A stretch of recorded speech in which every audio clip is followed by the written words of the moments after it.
ಒಂದು ವಿಶೇಷ ಪೊಲೀಸರ ಯುದ್ಧ ನಡೀತಾ ಇದೆ. ಒಂದು ಕ್ರೂರಿಗಳ ಗ್ಯಾಂಗ್ನ ವಿರುದ್ಧ. ನಿಮ್ಗೆ ಬೇರೆ ಯಾವುದೇ ದಾರಿ ಇಲ್ಲ ಕಣೋ, ನಮ್ ಜೊತೆ ಸೇರ್ಕೋಬೇಕು ಅಷ್ಟೇ.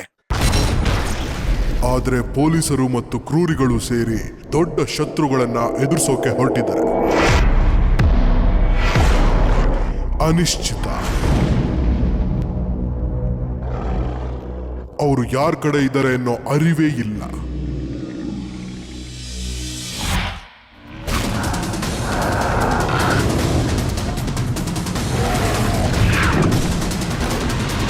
ಈಗ ಎಲ್ಲರೂ ಶತ್ರುಗಳ ಜಾಲದಲ್ಲಿ ಸಿಕ್ಕಾಕೊಂಡಿದ್ದಾರೆ. ನಾನಿಲ್ಲಿಂದ ಹೊರಗಡೆ ಹೋಗ್ಬೇಕು ಅಷ್ಟೇ. ನಾವು ಒಟ್ಟಿಗೆ ಸೇರಿದ್ರೆ ಮಾತ್ರ ಅದು ಸಾಧ್ಯ ಆಗೋದು. ಎಲ್ಲರೂ ಒಂದು ಭಯಾನಕ ಪರಿಸ್ಥಿತಿಯಲ್ಲಿ ಸಿಕ್ಕಾಕೊಂಡಿದ್ದಾರೆ. ಇವ್ರನ್ನ ನಂಬಕ್ಕಾಗಲ್ಲ ಅಂತ. ಇದಕ್ಕೆಲ್ಲ ಕಾರಣ ನೀನೇನೆ. ಯಾರಾದ್ರೂ ಒಬ್ರಾದ್ರೂ ಉಳ್ಕೋಬೇಕು ಅಂದ್ರೆ ಒಬ್ರು ಇನ್ನೊಬ್ರನ್ನ ನಂಬಲೇಬೇಕು.